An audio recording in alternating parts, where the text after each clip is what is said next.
কখনো ভাবিনি ভাগিনাকে জান বলে ডাকতে হবে, আবার সেই জানকে সারা জীবনের জন্য ভুলে যেতে হবে। আমি মাঝে মাঝে আমার আপুর বাড়িতে বেড়াতে যাই। যাই হোক, আমার আপুর বাড়ির পাশের বাড়ি সেই মেয়েটার, সে আমার দুঃসম্পর্কে ভাগিনা হয়।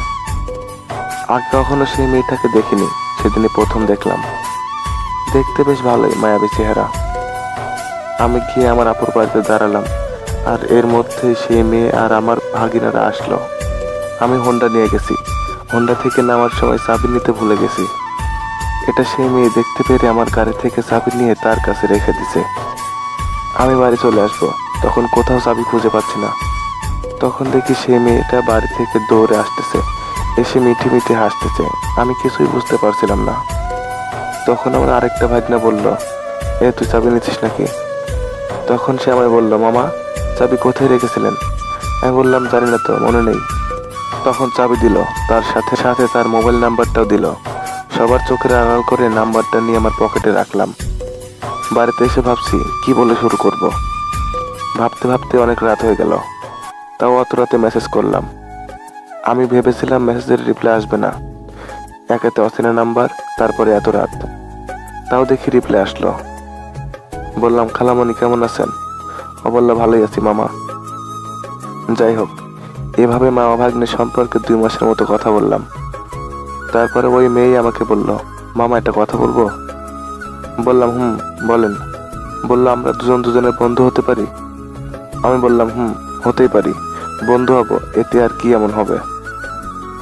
বন্ধুত্বের সম্পর্কে কাটালাম 7 মাস। হঠাৎ করে এই করোনার মধ্যে পড়ে গেল লকডাউন। বাড়িতে বসে বসে আর কি করব, দোকানপাট সব বন্ধ। বাড়ির পাশে বাগানে আমার একটা দাদা পুলিশের চোখ ফাঁকি দিয়ে চুপি চুপি চা বিক্রি করে, তাই আমিও বিড়ি, সিগারেট আর ফ্লাক্সির দোকান দিলাম। সবাই আমার দোকানের নাম দিছিল রানার ভ্রাম্যমান দোকান। সেদিন রাতে সে হঠাৎ করে আমায় বলতেছে, বন্ধু তুমি কি সিগারেট খাও? আমি বললাম, না, আজ পর্যন্ত একদিনও খাই নাই। কিন্তু আজ হঠাৎ এই প্রশ্ন করলে কেন? সে বলল, আমার খুব সিগারেট খাইতে ইচ্ছে করতেছে তাই। আমি তো শুনে অবাক।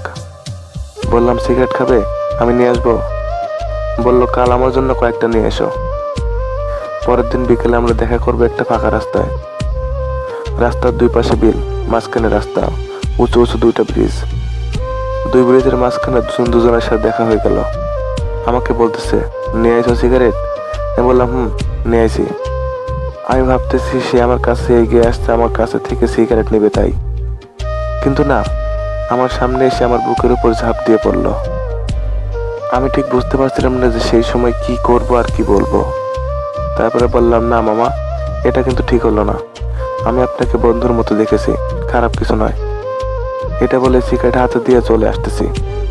সে পিছন থেকে দৌড়ে আমার সামনে এসে দাঁড়ালো, 2 হাত টান করে দাঁড়িয়ে বলল, কিসের মামা, কিসের খালা? তুমি আমার কোন সম্পর্কের মামা হও? তুমি তোমার আপন মামা নয়, তো এতে সমস্যা কোথায়?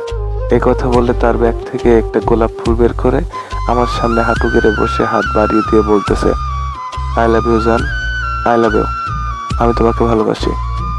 আমি তখন কি বলবো সেসব যেন আমার মাথাতে আসতেছিল না।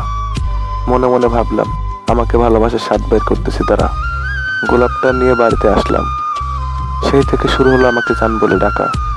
আমরা অনেক দিন অনেক দূরে দূরে বেড়াইতে গেছি, আর প্রতি সপ্তাহে একদিন রেল লাইনে হাঁটতে যেতাম। একটা ফাঁকা জায়গায় বসতাম, বিশেষ করে রেল লাইনে ব্রিজের উপর বসতাম। যখনই ট্রেন যেত তখনই আমাকে জড়িয়ে ধরতো। এভাবে পরে 1 বছর পার হয়ে গেল। হঠাৎ সে হয়তো বুঝতে পারে আমি তাকে ভালোবাসি না, তার সাথে আমি মজা করি। আসলে আমি তাকে ভালোবাসি না, আর ভালোবাসাটা এত সহজ নয়।